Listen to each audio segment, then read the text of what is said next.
약속하신 하나님 보좌 앞에 나가서 새롭게 되는 영혼은 십자가를 통과한 영혼입니다. 예수의 보혈로 죄 씻음을 받은 영혼입니다. 하나님 앞에 죄를 자백하여서 용서함을 받고 자유롭게 된 영혼입니다. 이 시간 하나님 앞에 한번 우리 죄를 고백하는 시간 갖겠습니다. 우리가 우리 죄를 자백하면 저는 미쁘시고 의로우사 우리 죄를 사하시며 모든 불의에서 우리를 사하실 것이라 말씀하셨습니다. 씻으실 것이라 말씀하셨습니다. 하나님 앞에 합당치 않은 것들 다 내려놓겠습니다. 삽니다. 용서해 주십니다. 내려놓아도 삽니다. 다 드러나도 살아요. 드러날 때 삽니다. 하나님 앞에 우리 죄를 한번 고백합시다. 하나님 감사합니다.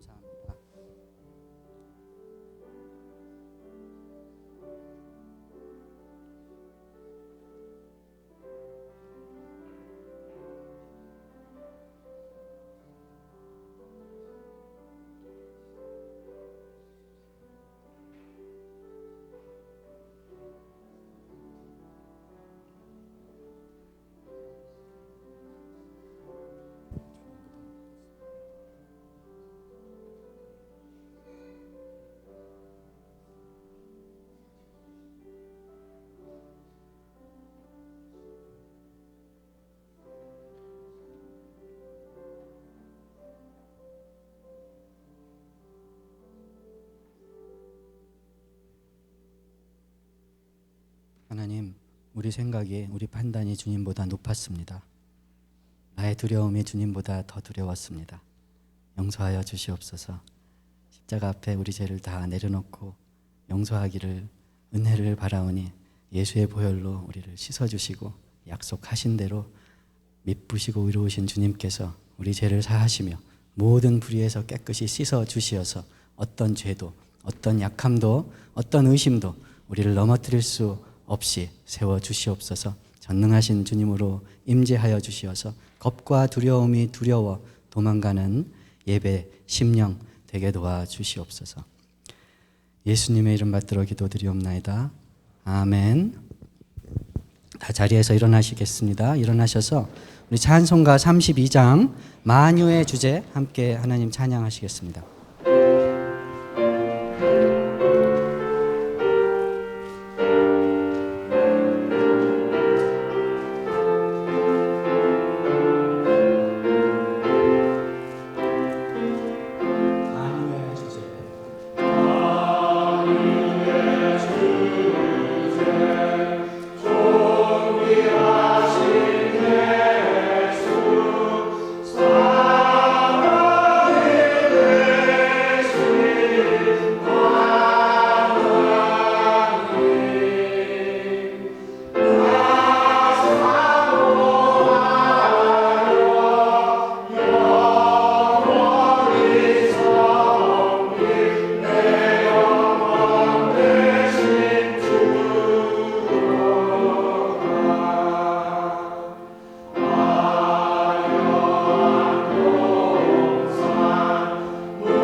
전능하사 천지를 만드신 하나님 아버지를 내가 믿사오며 그의 아들 우리 주 예수 그리스도를 믿사오니 이는 성령으로 잉태하사 동정녀 마리아에게 나시고 본디오 빌라도에게 고난을 받으사 십자가에 못 박혀 죽으시고 장사한 지 사흘 만에 죽은 자 가운데서 다시 살아나시며 하늘에 오르사 전능하신 하나님 우편에 앉아 계시다가 저리로서 산 자와 죽은 자를 심판하러 오시리라. 성령을 믿사오며 거룩한 공회와 성도가 서로 교통하는 것과 죄를 사하여 주시는 것과 몸이 다시 사는 것과 영원히 사는 것을 믿사옵나이다. 아멘. 여호와를 바라보고 그의 도를 지키라. 그리하면 내가 땅을 차지하게 하실 것이라. 악인이 끊어질 때 내가 똑똑히 보리로다. 내가 악인의 큰 세력을 본즉 그 본래의 땅에 서 있는 나뭇잎이 무성함과 같으나 내가 지나갈 때에 그는 없어졌나니 내가 찾아와도 발견하지 못하였도다. 온전한 사람을 피하고 정직한 자를 볼지어다. 모든 화평한 자의 미래는 평안이로다.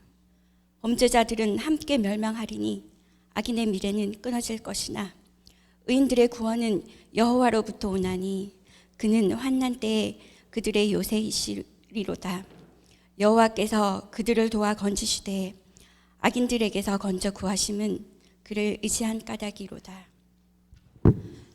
사랑과 은혜와 긍휼이 많으신 주님을 위해 기도할 수 있는 마음을 허락하심을 감사드립니다. 지난 시간 돌아보면 주님 날개 밑에 평안히 행복하게 지내면서도 그 안에 있을 때는 몰랐습니다. 저희가 영적으로 장애인으로 살다 주님이 주신 마음으로 치유받고 있다는 것을, 긍휼이 풍성하신 하나님이 우리를 사랑하신 그 큰 사랑을 인하여 허물로 죽은 우리를 그리스도와 함께 살리셨고 또 함께 일으키사 그리스도 예수 안에서 함께 하늘에 앉히시니 성도들 간의 교제를 하면서 할 때 더 감사하고 동력의 즐거움으로 나아갈 수 있는 힘을 주시는 것을 우리가 알거니와 하나님을 사랑하는 자 곧 그 뜻대로 부르심을 입은 자들에게는 모든 것이 협력하여 선을 이루니라. 주님께서 맺어주신 인연 세강교회 성도 한 분 한 분이 교회를 머리로 하고 몸이 한 몸이 되어 주님 보시기에 사랑스러운 자녀로 주님께 영광 돌릴 수 있는 믿음을 굳게 지켜 나아갈 수 있도록 주님 도와주시옵소서. 사랑의 주님, 저희 사랑스러운 자녀들을 위해 기도합니다. 주님이 저희에게 주신 선물, 저희 마음대로가 아니라 주님 보시기에 합당한 아이로 세상에 흔들리지 않고 믿음 안에서 잘 자라도록, 그래서 주님께서 기뻐하시는 좋은 나무로 많은 열매를 맺을 수 있도록 함께하여 주시옵소서. 세강 찬양대를 위해 기도합니다. 은혜를 받은 자가 부르는 찬양에는 그 속에 흘러넘치는 기쁨의 소리를 우리로 듣게 하심을 감사드립니다. 선교주에서 수고하시는 선교사님들을 위해 주님께 순정하며 사는 이의 모습을 보며 그 순전한 이들의 믿음을 위해 기도할 수밖에 없음을, 그 아름다운 모습을 이민영 목사님을 위해 기도합니다. 기도하면 그 사람이 내 마음속에 있다. 성도 한 분 한 분을 위해 기도하시는 목사님 마음속에 예수님께서 함께 하시는 모습이 보입니다. 선포되는 말씀이 마음으로 받아 승리하는 삶 살 수 있도록 이끌어 주시옵소서. 주님께서는 우리를 있는 그대로 부르셨지만 그 모습 그대로 사는 것을 원치 않으십니다. 주님의 은혜가 헛되지 않게 말씀을 따라 하루하루 평범한 예수님과 동행할 때 십자가를 지나 부활의 영광까지 갈 수 있도록 지켜주시옵소서. 이 모든 말씀 예수님의 이름으로 기도합니다.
아버지 감사합니다.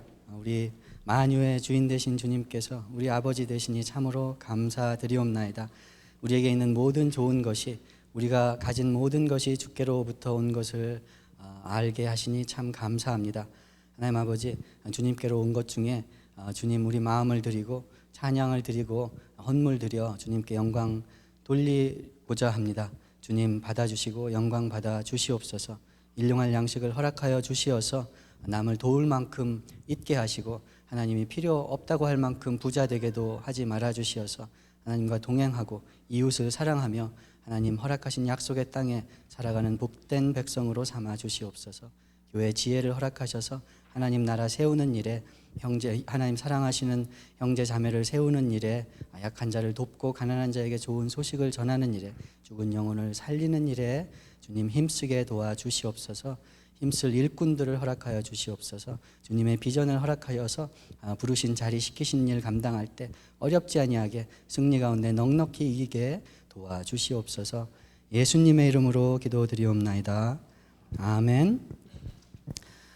세관교회 주일 예배에 오신 것을 참 환영합니다. 우리 세정희 선교사님 오셔서 같이 예배드립니다. 이렇게 뵙는데 얼마나 힘이 됐는지 모르겠어요. 할렐루야. 네, 할렐루야.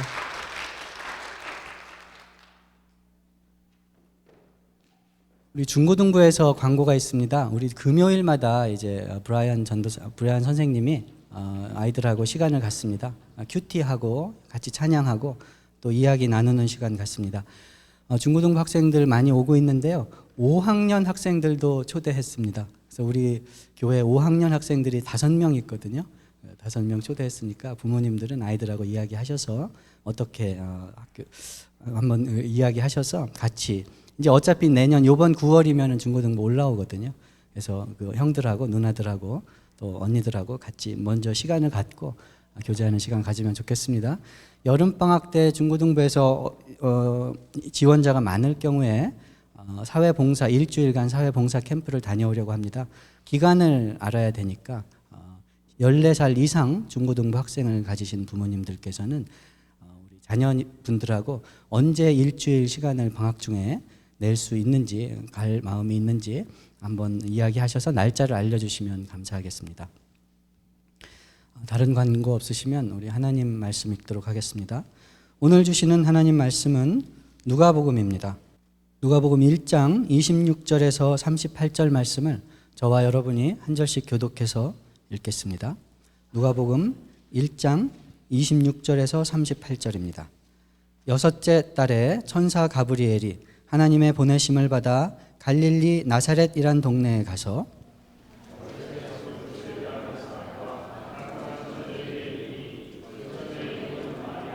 그에게 들어가 이르되 은혜를 받은 자여 평안할지어다 주께서 너와 함께 하시도다 하니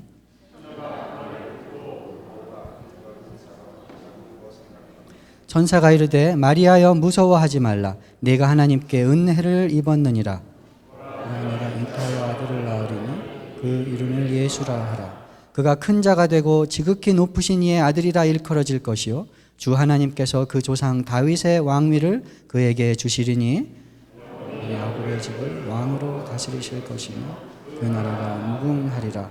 마리아가 천사에게 말하되 나는 남자를 알지 못하니 어찌 이 일이 있으리이까. 천사가 대답하여 이르되 성령이 내게 임하시고 지극히 높으신 이의 능력이 너를 덮으시리니 이러므로 나실 바 거룩한 이는 하나님의 아들이라 일컬어지리라. 보라 내 친족 엘리사벳도 늙어서 아들을 배었느니라. 본래 임신하지 못한다고 알려진 이가 이미 6달이 되었나니 배저 하나님의 모든 말씀은 응하지 못하심이 없느니라. 함께 읽으십니다. 마리아가 이르되 주의 여종이 오니 말씀대로 내게 이루어지이다 하매 천사가 떠나가니라. 우리 2장 마지막 절 한 절 함께 같이 읽으십니다. 2장 52절입니다. 같이 읽으십니다. 시작. 예수는 지혜와 키가 자라가며 하나님과 사람에게 더욱 사랑스러워 가시더라. 아멘. 하나님의 지혜요 말씀이신 우리 주님이시여 오늘도 말씀이 살리는 줄 알고 사모하여 나왔사오니 주의 말씀이 들려지게 도와주시옵소서. 전하는 자와 듣는 자의 심령을 붙들어 주시옵소서. 예수님의 이름으로 기도드리옵나이다. 아멘. 사도신경 시리즈로 우리 살펴보고 있습니다. 오늘은 동정녀 마리아에게 나시고 하는 구절입니다. 동정녀 마리아에게 나시고, 시험 드는 구절이죠. 처녀가 아기를 배에서 아이를 낳았다는 것이 믿어지는 말이 아니지 않습니까? 우리는 과학적인 사람들이고 국민학교 때부터 중학교 때 생물 배웠고, 그래서 남녀가 합하여 아기가 생기는 것을 어릴 때는 몰랐지만 다 아는데, 동정녀에게, 동정녀라는 것은 처녀란 이야기죠. 남자와 관계하지 않은 처녀에게서 아들이 낳았다 하는 이야기를 믿는다는 것이, 이것으로 인해서 여러 가지 시험 들기도 하고 또 비난을 당하기도 하고 또 막 주장해 보기도 하고 하는 구절인 것 같습니다. 어떻게 처녀가 아기를 낳습니까? 이것을 설명하려다가 이상한 말을 하게 되는 것입니다. 이것을 해명해 보려다가 이상한 말을 하게 되는 것이에요. 아직도 동정녀 마리아에게 그 예수님이 나셨다는 것을 이렇게 저렇게 설명하고 납득시키려고 하다가 이단 소리를 듣고 이단이라고 손가락질을 하는 일이 지금도 한국 교회에서 벌어지고 있습니다. 그런데 한번 생각해 봤습니다. 우리가 어떤 사람 말을 믿는 것은 그 사람 말이 그럴듯하기 때문에 믿는 것보다는 주로 그 사람이 믿을 만한 사람이기 때문에 믿습니다. 지내보니까, 같이 살아보니까 믿을만 하더라. 그러면 내 생각하고 좀 틀려도요, 말이 약간 안 맞는 것 같아도 믿어집니다. 하나님 말씀이 진리인 것은 하나님과 동행하여 살 때, 하나님이 살려주신 생명이 우리 안에 넘칠 때, 하나님 예배하는 것이 기쁠 때, 하나님 앞에 죄를 회개하고 용서받을 때, 하나님 찬양하면서 힘을 얻을 때, 말씀이 내 안에서 자라갈 때 믿어지시는 줄 믿으시기 바랍니다. 믿을 만한 하나님이기 때문에 믿는 것입니다. 살려주셨기 때문에 살고 있잖아요. 살려주시니까 생명 가지고 찬양 드리지 않습니까? 그러니 하나님 말씀이 믿어지는 것입니다. 나중에 성숙하면은 이제 어떻게 태어났는지 이런 게 조금 이해가 될 수도 있겠죠. 처음부터 알고 믿으려고 하니까 잘 안 믿어지는 것이고 이상한 데 빠지게 되는 것이, 우리가 어릴 때 그렇지 않습니까? 아주 국민학교 때 아빠 나는 어디서 왔어? 생명의 신비를 알고 싶어 합니다. 그러면은 옆집 사람들이 다리 밑에서 주워왔지? 이렇게 얘기하잖아요. 그럼 그게 믿어지거든요. 그러면 나는 다리 밑에서 주워왔나 보다. 진짜 아빠인데, 진짜 엄마인데 그렇게 믿지 못하고 슬픔 가운데 살지 않습니까? 예, 그러는 거예요. 조금 크면은 우리 아빠가 나를 잘 대해주지 못하는 거 보니까 내가 의붓자식인가? 우리 엄마는 계모인가? 이런 생각을 하게 돼요. 그래가지고 막 그걸 골똘히 생각하다 보면은 그런 것 같이 믿어지거든요. 그래서 진짜 엄마인데 조금 혼났다고 엄마의 사랑을 누리지도 못하고 사랑도 하지 못하면서 지내는 것 아닙니까? 어른 되니까 다 아시잖아요. 아버지가, 어머니가 왜 그러셨는지. 부모가 돼보시니까 자식한테 어떤 마음인지 아시잖아요. 그러니 의심할 바가 없어지는 것이죠. 이제는 아이들이 엄마 아빠로부터 어떻게 생겨나가지고 어떻게 호적이 되고 이런 거 알고서 아빠라고 생각하는 것 아니지 않습니까? 그렇게 한번 생각해 봤습니다. 살면 압니다. 믿을만 하면 압니다. 그래서 동정녀 마리아에게 예수가 나셨다는 일을 어떻게 생각해 볼까, 어떻게 은혜를 나눌까 고민하다가 동정녀 마리아에게 예수가 나신 것처럼 우리에게 생긴 이 생명을, 우리를 살려주신 이 부활의 생명을, 예수 안에서 새 사람 된 것을 한번 생각해 보기 원했습니다. 동정녀에게 나셨다 하는 말은 예수님의 탄생을 설명하는 두 가지 구절 중에 뒷부분이죠. 성령으로 잉태하사 동정녀 마리아에게 나시고, 대개 성령으로 잉태하사 하는 것은 예수님께서 하나님이시다 하는 것을 설명하는 것으로 이야기합니다. 동정녀 마리아에게 나시고, 여자의 몸에서 나셨으니까 사람처럼 뱃속에서 9개월 지나시고 어린아이로 태어나셔서 사람과 같이 사람의 몸을 입고 태어나셨다, 이렇게 되게 설명을 하지요. 동정녀 마리아에게 나셨다, 여자의 몸을 통해서 어머니에게서 나셨다 하는 것은 우리의 같은 처지가 되셨다 하는 것이죠. 우리와 같은 사람이 되셔서 우리 처지를 아신다 하는 것입니다. 우리가 약한 것도 좋은 것도 기쁜 것도 어떤 건지 안 되는 것이지요. 우리 처지를 아니까 맞게 사랑하실 수 있는 것 아니겠습니까? 그런 이야기 목사님이 했습니다. 우리가 보면 요즘 갈수록 이 강아지를 사랑합니다. 애완동물 예쁘지요. 사랑합니다. 가족처럼 사랑하지요. 슈퍼마켓에도 가면 애기 용품하고 그 강아지, 고양이 용품하고 나란히 있지 않습니까? 거의 가족이에요. 그런데 이렇게 한번 그래서 사랑하기 때문에 미용도 시키고 샴푸도 시키고 리본도 막 달아주고 그러지 않습니까? 예쁘게도 하고. 그런데 그게 강아지의 입장에서, 강아지 처지에서 좋은 건지 어떻게 아냐는 거예요. 미용하고 샴푸하고 리본 달고 예쁜 옷 입는 것이 강아지에게 좋은 것인지 어떻게 아냐는 것이죠. 우리가 좋은 건지 강아지에게 처지가 되지 못했으니까. 우리는 개가 아니잖아요.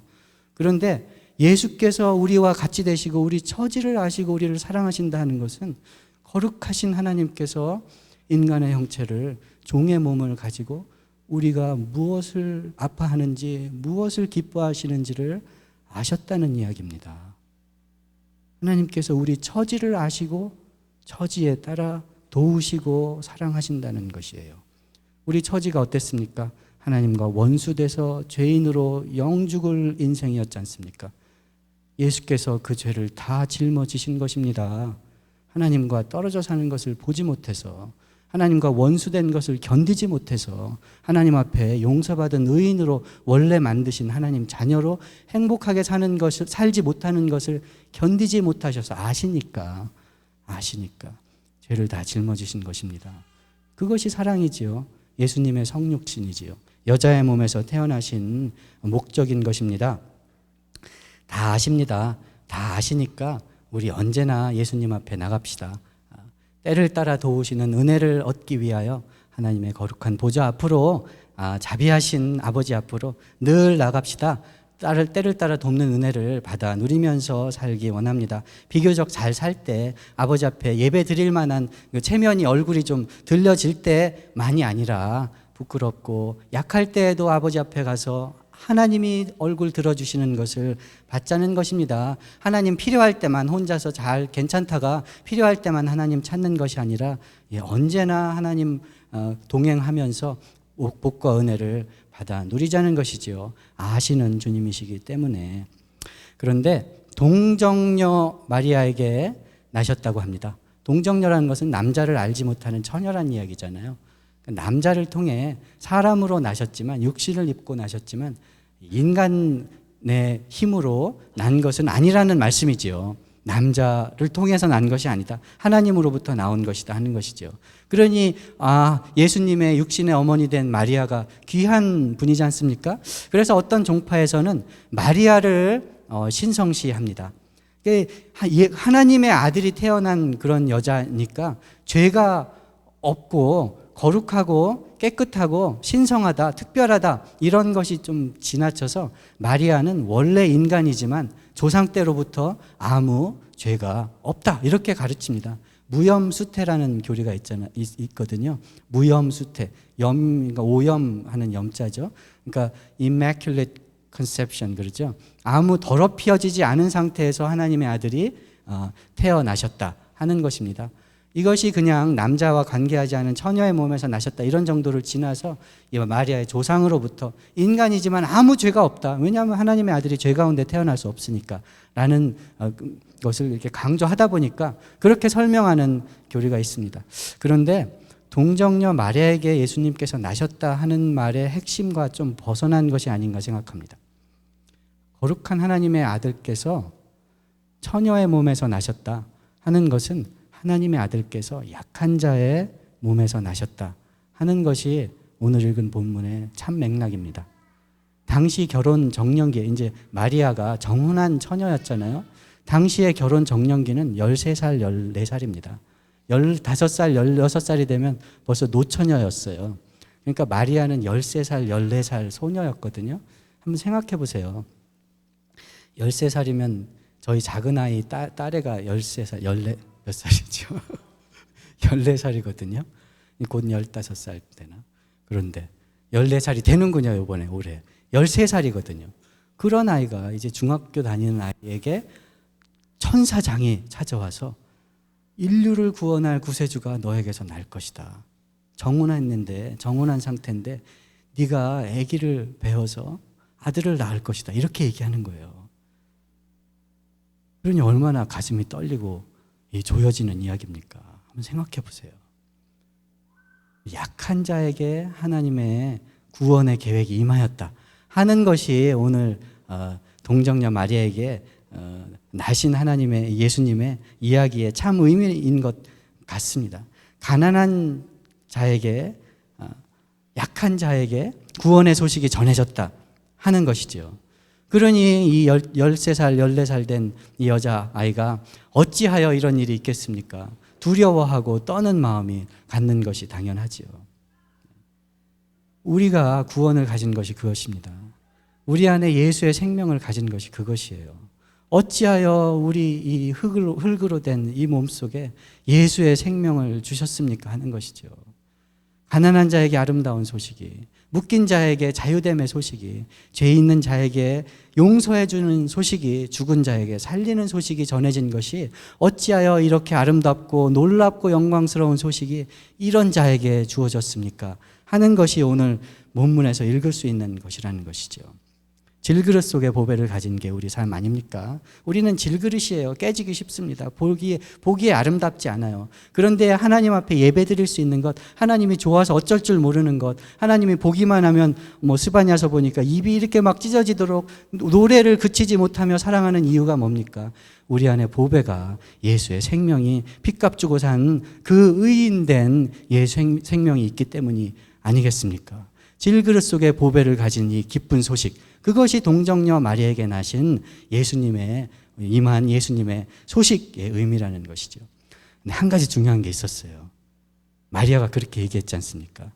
저는 이해할 수 없고 너무 놀랍고 엄청나고 두렵고 떨리는 일이지만 저는 주의 계집종이오니 하나님의 뜻대로 이루어지기를 바라나이다. 좋은 소식으로 받아들였다는 거예요. 자기의 처지에 상관없이 좋은 소식을 아름다운 소식으로 받아들였다는 것입니다. 이사야 52장 7절에 이렇게 이야기합니다. 좋은 소식을 가져오며 평화를 공포하며 복된 좋은 소식을 가져오며 구원을 공포하며 시온을 향하여 이르기를 내 하나님이 통치하신다 하는 자의 산을 넘는 발이 어찌 그리 아름다운고. 조금 문장이 복잡하지만 이제 좋은 소식을 가지고 산을 넘어서 열심히 이 소식을 전하기 위해서 달려가는 자의 발이 얼마나 아름다우냐 이런 얘기를 하는 것이지요. 그런데 이게 누구한테 주어진 소식이냐면 이스라엘 나라가 망하고 저 적군 바벨론의 큰 나라 바벨론의 포로로 끌려갔다가 이제 하나님이 긍휼을 베푸셔서 다시 시온으로 예루살렘으로 돌아가게 하신 그 백성들, 포로 가운데 우리 하나님은 어디 계신 것이냐? 바벨론 신보다 하나님은 힘이 약한 것이냐? 이스라엘은 하나님의 나라인데 왜 망한 것이냐? 낭만 가운데 있던 백성에게 하나님이 여전히 통치하신다. 하나님이 승리하셨다. 이제 시온으로 본향으로 돌아갈 것이다. 라는 소식을 전하는, 평화의 소식을 전하는 자의 발길이 아름답다. 이렇게 한 것이 이사야였거든요. 저는 읽으면서 이렇게 들렸습니다. 좋은 소식을, 아름답도다 좋은 소식을 전하는 자의 발이야 했는데 이렇게 들리는 거예요. 아름답도다 좋은 소식을 받은 여자 마리아여. 아름답도다 좋은 소식을 받고 기뻐하는 우리들이여. 아름답도다 좋은 소식을 좋은 소식으로 기쁘게 받아들이는 우리들이여. 이런 생각이 들었습니다. 이 일이 있은, 오늘 본문의 일이 있은 후에 마리아가 자기 친적 엘리사벳을 찾아갔잖아요. 엘리사벳이 누가복음 41장 42절에서 마리아를 보자마자 여자 중에 내가 복이 있으며 내 태중의 아이도 복이 있도다. 이렇게 인사합니다. 여러분들 다 복이 있으신 분들입니다. 예수님의 생명이 안에 있는 분들이에요. 예수님의 보혈의 그 공로로 하늘나라의 영원한 기업을 가진 분들이십니다.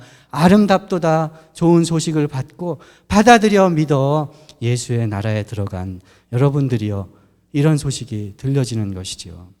기쁜 소식으로 받아들이는 자에게 복이 있는 것입니다. 2007년 1월 어느 날에 워싱턴 DC의 메트로 지하철역에서 어떤 남자가 가방을 이렇게 주섬주섬 풀더니 바이올린을 연주하기 시작했습니다. 우리 펜스테이션이나 그랜 센트럴 가면 많이 볼 수 있잖아요. 지하철에서 바이올린 연주했습니다. 45분간 바하의 바이올린 독주곡 6곡을 연주했습니다. 아침 출근 시간이었기 때문에 45분 동안 계산을 해보니까 한 1,100명 정도 사람이 그 앞을 지나갔습니다. 6사람이 멈춰서 봤습니다. 6사람이 멈춰서 봤습니다. 6사람이 돈을 이렇게 돈 넣잖아요. 넣는데 35불이 거쳤습니다. 그런데 이 사람은 자슈아 베릴이라는 세계적인 바이올리니스트였어요. 이 사람이 연주한 바이올린은 400만 불짜리 스트라디바리우스 바이올린이었습니다. 이 사람은 그 지하철역에서 연주하기 바로 전날 보스턴의 심포니홀에서 1,100명이 문제가 아니라 수천 명 앞에서 막 지나가는 것이 아니라 숨도 쉬지 못하고 이렇게 꼼짝 못하고 바라보는 관객들 앞에서 45분이 아니라 2시간 넘게 연주했습니다. 35불이 무슨 문제예요? 많이 받았습니다. 그런데 이날은 알아본 사람이 멈춰서 들은 사람이 6명이었대요. 알아본 사람이 1명이 있었답니다. 그 사람이 알아봤을 때 연주를 멈췄습니다. 45분 걸린 것이죠. 비디오를 만들었어요. 워싱턴 포스트에서 한번 보시겠습니다.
가나안 땅에 좋은 소식이 선포되었습니다. 죄인에게 자유가 선포되었습니다. 여러분은 지나치는 사람입니까? 좋은 소식을 좋은 소식으로 알고 기뻐하는 사람입니까? 멈춰서 아름다움을 알아보는 것이 예배입니다. 하나님이 주신 좋은 소식에 그거보다 좋은 것이 없는 것을 알아보고 기뻐하고 찬양하는 것이 예배입니다. 내가 여호와께 바라는 한 가지 일, 그것을 구하리니 곧 내가 내 평생에 여호와의 집에 살면서 여호와의 아름다움을 바라보며 그의 성전에서 사모하는 그것이라. 여호와께서 환난 날에 나를 그의 초막 속에 비밀히 지키시고 그의 장막 은밀한 곳에 나를 숨기시며 높은 바위 위에 두시리로다. 이제 내 머리가 나를 둘러싼 내 원수 위에 들리리니 내가 그의 장막에서 즐거운 제사를 드리겠고 노래하며 여호와를 찬송하리로다. 하나님을 예배함으로 아름다운 소식을 나의 기쁨으로 삼음으로 현실의 삶을 살아가는 것이 믿음의 삶입니다. 군대가 나를 둘러싸 진친다 하여도 머리를 들고 여호와께서 머리를 들려주시고 방망하여 얼굴이 빛나게 사는 것이 믿음의 삶입니다. 항상 기뻐하라. 쉬지 말고 기도하라. 범사에 감사하라. 이는 예수 안에서 너희에게 향하신 하나님의 뜻이니라. 아멘. 그렇게 삽시다. 그렇게 살기 원합니다. 제가 반칙을 하나 해야 되겠습니다. 설교가 여기서 끝나야 되는데요. 조금 더 하겠습니다. 멈춰선 6명 중에 3명이 어린애였습니다. 애들은 안 바쁘거든요. 애들은 돈 안 벌어도 되거든요. 애들은 아름다운 것이 아름답거든요. 애 3명이 멈춰서서 봤어요. 근데 3명 다 엄마가 야 시간 없어 빨리 가. 이래서 서둘러서 길을 갔대요. 너희가 돌이켜 어린아이 같이 되지 아니하면 하나님 나라에 들어갈 수 없느니라. 하나님께서 말씀하셨어요. 어린아이 같이 받아들이는 것이 복입니다. 그죠? 거듭나는 건 어린아이로 태어나는 것이에요. 어른으로 태어나는 사람이 있습니까? 우리 주님도 아이로 태어나셨는데 태어나는 건 거듭나는 건 새 사람 되는 건 어린아이로 태어나는 거예요. 기쁜 소식이죠. 놀라운 것입니다. 그런데 어린아이가 그냥 어린아이로 있으면 비극이지요. 어린아이가 태어났는데 자라지 않고 그대로 10년, 20년, 40년 기쁜 소식이 아니잖아요. 우리 애기 저기 막 하는데 제가 이제 곧 걸을 거거든요. 그 첫 걸음 떼면 얼마나 기쁩니까? 난리 나잖아요. 비디오 찍고 막 그러잖아요. 말씀드린 것처럼 무슨 올림픽 저 마라톤 우승한 것보다 더 막 난리 나잖아요. 걸었다 이거죠. 그런데 맨날 그렇게 걷는 그 수준으로 자라지 않고 그대로 있으면 그게 무슨 기쁜 소식입니까? 그게 무슨 복음이에요? 비극이죠. 비극. 슬픈 소식이죠. 잘할 걸 알기 때문에, 뛸 걸 알기 때문에, 가고 싶은데 다닐 걸 알기 때문에, 잘할 걸 알기 때문에 기쁜 거예요. 우리가 새 생명 된 것이, 거듭난 것이 왜 기쁜 소식입니까? 잘하기 때문에 기쁜 소식이죠. 예수 그리스도의 형상이 우리 안에 이루어질 때까지 잘할 것이기 때문에 기쁜 것입니다. 잘하지 않고 그대로 있으면 슬픈 소식이에요. 하나님이 우리를 보고 기뻐하시는 것은 설계도 보고 기뻐하는 겁니다. 우리는 다 공사 중이거든요. 공사 중인 집 보세요. 흉하죠. 된 데도 있고 안 된 데도 있고. 근데 그 집을 보고 왜 소망을 갖습니까? 설계도 보고 설계도대로 될 걸 보고 소망 갖는 거거든요. 공사가 진행되고 있으면 소망이 되는 것이죠. 그런데 공사 진행되고 있는 그 집을 설계도랑 상관없이 여기서 어떻게 잘 꾸며보자 해서 이렇게 안 된 것은 감추고 담장도 이렇게 감추고 잘 된 것만 잘 보이게 이래서 기뻐하고 좋아하면 그것은 설계도랑 어긋난 것이잖아요. 하나님이 우리에게 새 생명을 주신 것은 그리스도의 형상이 우리 안에 이루어질 때까지 쉬지 않고 우리를 자라게 하심입니다. 자라야 좋은 소식입니다. 자라가야 좋은 소식이에요. 생명은 자라가게 돼 있습니다. 웬만하면 자라. 우리 육신도 조금 아파도 자라잖아요. 밥 먹고 잠자고 쉬면 자라요. 예, 웬만하면 영의 생명도 그렇습니다. 자라요. 그런데 골고루 자라야 되지 않습니까? 자라도록 잘 보살펴야 되잖아요. 육신도. 너무 그냥 자란다고 해서 아무렇게나 해서 자라는 것은 아니잖아요. 영적인 것도 마찬가지입니다. 웬만하면 자라지만 생명이 있기 때문에 자라지만 잘 돌봐야 됩니다. 균형 있게 자라게 해야 돼요.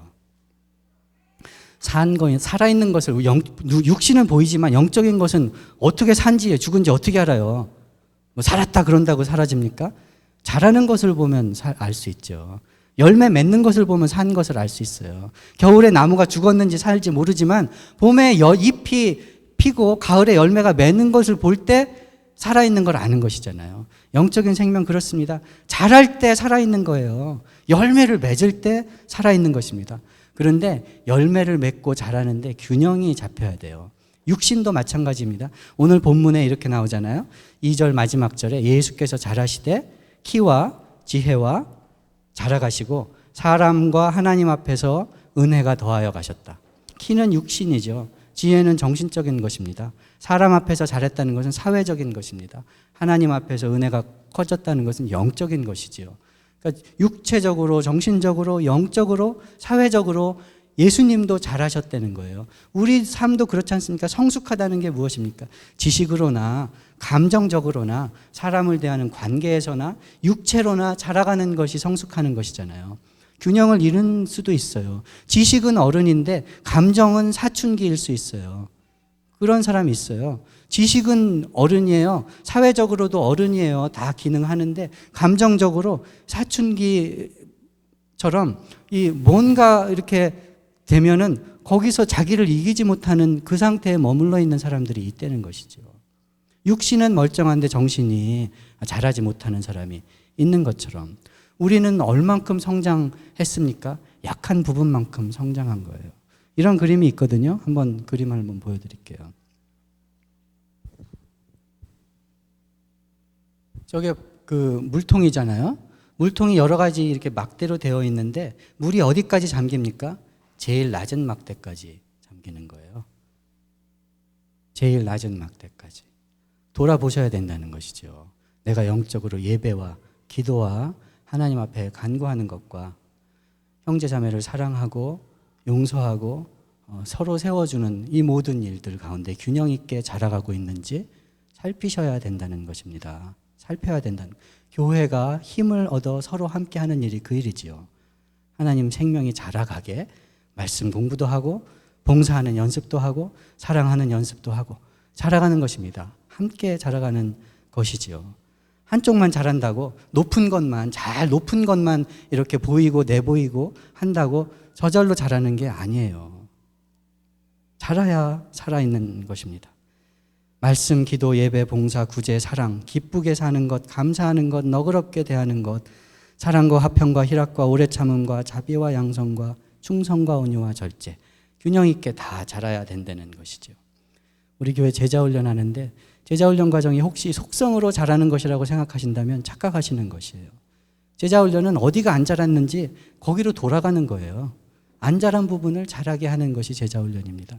더 어려지는 것이죠. 공부 많이 할수록 내가 뭘 모르는지 알게 되는 거예요. 성숙할수록 뭘 고쳐야 되는지 알게 되는 것입니다. 그렇게 자라는 것이죠. 진짜 자라는 것이죠. 진짜 자라는 것이죠. 그럴 때 우리 안에 산 것이 드러나는 거예요. 생명이 있는 것이 드러나는 것입니다. 그리스도의 장성한 분량이 충만한 데까지 자라라. 하나님 말씀하십니다. 어디까지요? 그리스도의 장성한 분량이 충만한 데까지. 범사에 사랑 가운데 행하여 범사에 그에게까지 예수에게까지 자랄지니라. 그러니까 이미 잘했다. 이 정도면 성숙하다 할 여유가 없는 거예요.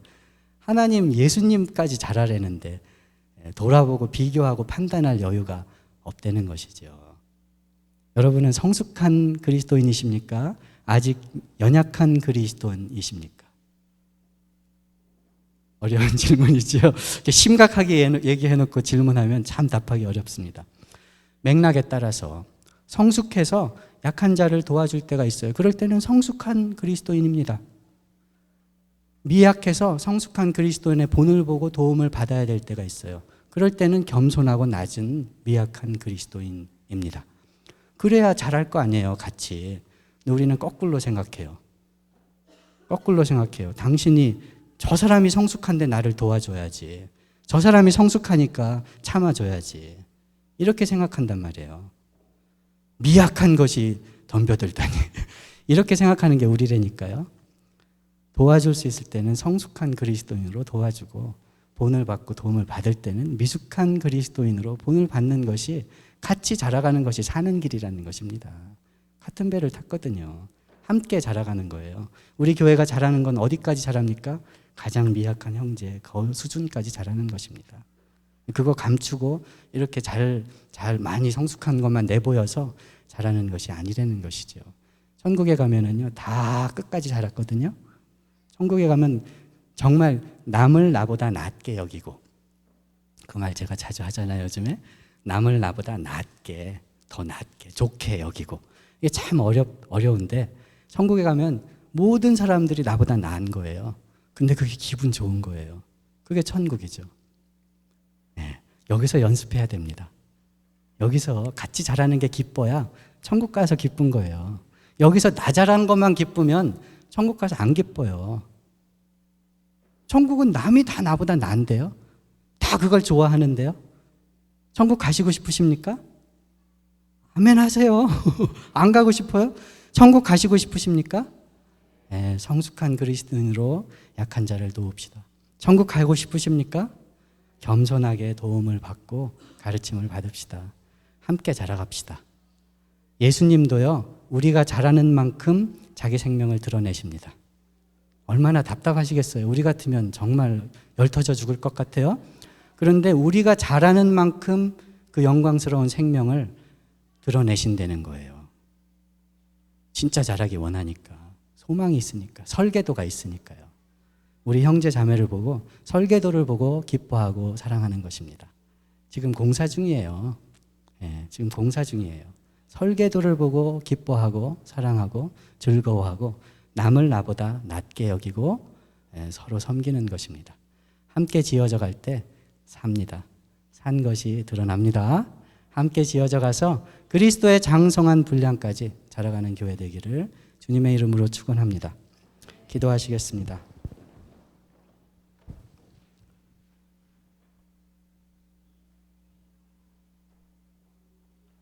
하나님 아버지 감사합니다. 우리를 살려주시되 예수님의 생명으로 질그릇 속에 보배를 넣어주시니 감사합니다. 하나님 우리에게 교회에게 사명을 주시되 예수님의 형상이 이루어질 때까지 함께 자라게 하는 놀라운 사명을 주시니 감사합니다. 주님 앞을 바라보게 하시고 옆을 보거나 뒤돌아보지 않게 이미 이룬 것을 붙잡고 있지 않게 하시고 주님 부르신 그 자리 설계도 바라보고 그 형상이 이루어지는 날까지 쉬지 않고 기쁨으로 자라가는 교회 되도록 함께하여 주시옵소서. 약하고 어리석은 것을 아시오니 말씀으로 가르쳐 주시고 예배 가운데 힘을 주시고 기도에 응답하셔서 살아계심을 보여주시고 형제간에 사랑하는 손길을 축복하셔서 그 손길로 사람이 살고 병이 낫고 약한 자가 힘을 얻고 슬픈 자가 기쁨을 얻는 일들이 교회 안에 넘치고 풍성하여져서 하나님 나라가 이미 시작된 것을 증거하는 교회로 삼아 주시옵소서. 예수님의 이름으로 기도드리옵나이다. 아멘. 다 자리에서 일어나셔서 찬송가 73장 내 눈을 들어 두루 살피니 찬양하시겠습니다.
이제는 우리 주 예수 그리스도의 은혜와 하나님 아버지의 사랑하심과 성령님의 교통하시며 역사하심이 새 생명 받아 자라기 원하는 모든 하나님의 백성들의 머리 위에 이제로부터 영원까지 함께 계실지어다.